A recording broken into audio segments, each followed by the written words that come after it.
Coco, the crafty parrot, escapes his cage at a bustling city market, ready for a day of mischief.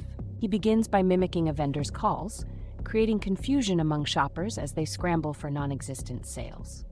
Spotting a street artist, Coco swoops down to snatch a paintbrush, unintentionally creating abstract art that captivates onlookers.